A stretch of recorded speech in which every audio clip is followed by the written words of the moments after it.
Bismillahirrahmanirrahim. Federal Ministers, Field Marshal Syed Asim Munir, Chief of the Army Staff, Commandant, Command and Staff College, Major General Naseem Anwar, General Officers, faculty and course participants, Pakistan, the vanguard of our defense and the custodians of our sovereignty. Your esteemed institution reflects the essence of our armed forces, where discipline is fused with intellect and courage is molded into leadership. Pakistan owes its peace to you and offers you its deepest gratitude.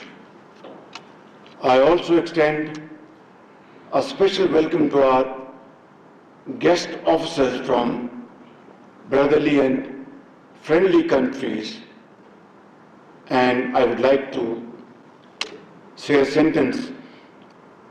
Akhwan al-Kareem min al-Iblad al-Islamiyya taban min al-Mamlakat al-Saudiya wa Iraq ahlan wa sahlan wa marhaba bikum. Antum ضيوف لكن إخوان شقيق. Alhamdulillah. Your presence here is a reflection of the excellent ties that we are privileged to enjoy with our friendly countries.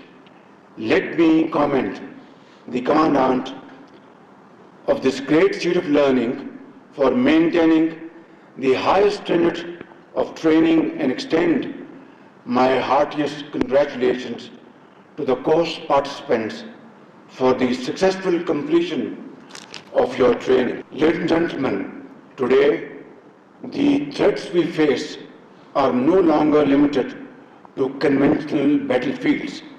They are multifaceted, ranging from kinetic warfare to cyber attacks, economic coercion, to disinformation campaigns and hybrid threats that challenge both our borders and our ideological frontiers. The recent Indian aggression against Pakistan, violating our territorial integrity and targeting our innocent civilians, was not merely countered successfully, but instead we succeeded in turning the tables on those who are dreaming of establishing a new norm. On the diplomatic front, our offer of a neutral, independent, and credible investigation into the so-called Pahalgam terrorist incident was brushed aside by India, that knew fully well that such an investigation would only uncover the ugly truth. With its false allegations exposed, India resorted to unleashing its missiles against Pakistan on 6th of May. Our response, both on the ground and in the air, left India completely baffled and shell-shocked, particularly after its Air Force lost several of their highly prized aircrafts and missile defense system.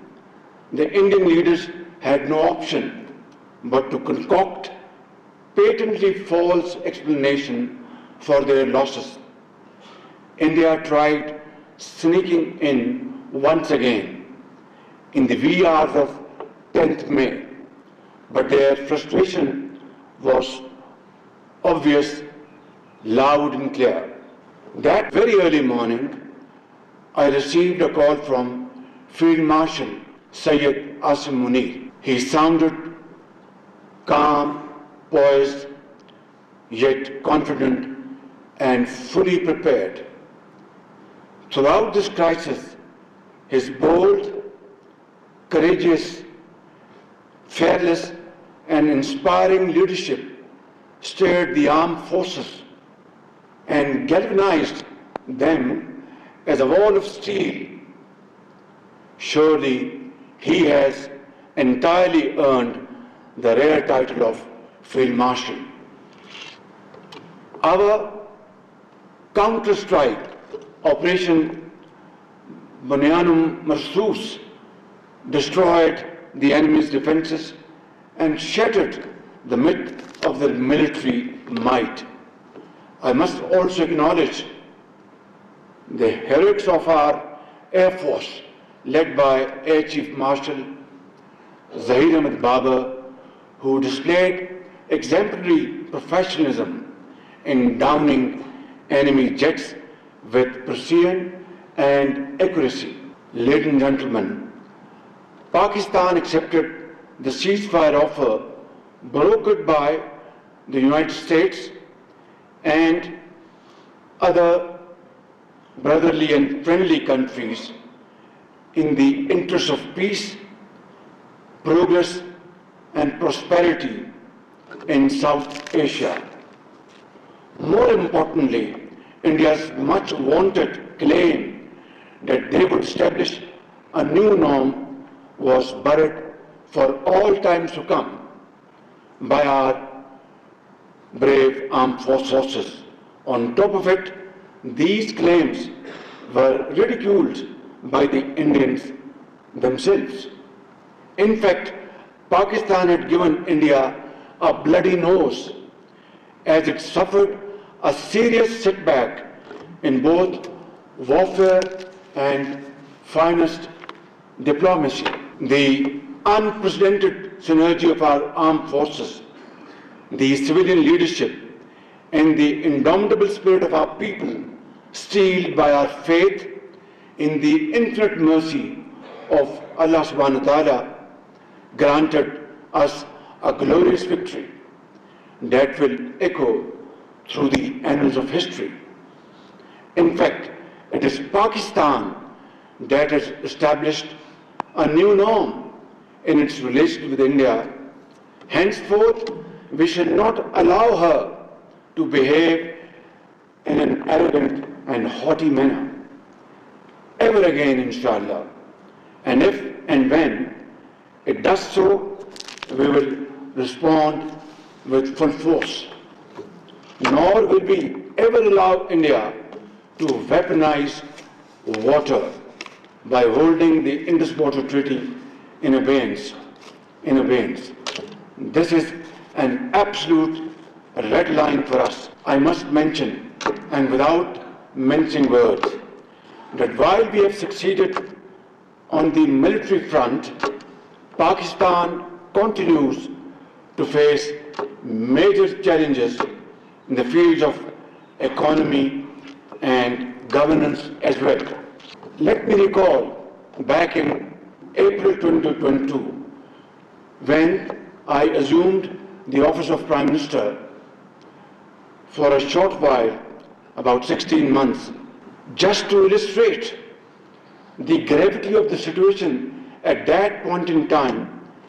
International banks were refusing our letters of credit for our vital imports like energy and other very important imports linked to Pakistan's well-being. Another most serious was the threat of international lending agencies of walking away from what they perceived agree on a way forward. And as a result of that meeting in Paris, in July 2023, we were able to sign a standby agreement with IMF, which averted an impending economic meltdown. Allah was absolutely, infinitely merciful and kind. Then again, assuming office now in March 2024, we lost no time to introduce major reforms coupled with cast iron guarantees to the lending agencies that we would not shy away from undertaking difficult, tough, but very relevant, deep-rooted structural changes in our system and our administrative organization. And we undertook those very difficult decisions, and through that we were able to calm those fears of our lending partners.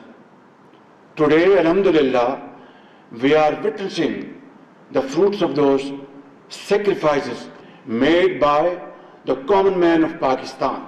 Has plummeted from 38% to 0.3%. Our rupee stands stable. Official foreign exchange reserves have crossed $11 billion, and galloping interest rate, which was 22.5% in 2022, have come down to 11%. Simply put, a reduction of 50%. But my very respected officers, these achievements, significant as they are, represent only the beginning of a very arduous, difficult, thorny journey towards progress and prosperity. On the way, we will meet huge challenges like mountains, rivers. We'll have to surmount them. We'll have to cross those rivers through commitment, unwavering commitment to our nation, to our people. And that will require sacrifices, sweat and blood. Without that, no nation on the face of the earth was able to stand up from the ashes of defeat and touch the zenith of glory. Alhamdulillah, Pakistan at this point in time is flying high. Our morale is very strong. Our armed forces, with Allah Almighty's blessings and your wonderful, excellent professionalism and the nation's total support behind you, we have won a war against an enemy which was, in the eyes of our detractors, was unthinkable. But we have converted this unthinkable into a reality. And that is, I think, our finest hour in our history. But now is the time to use this moment and convert this moment into something this nation has been longing for, praying for, that when that hour would arrive, when Pakistan's economic progress and prosperity would be not only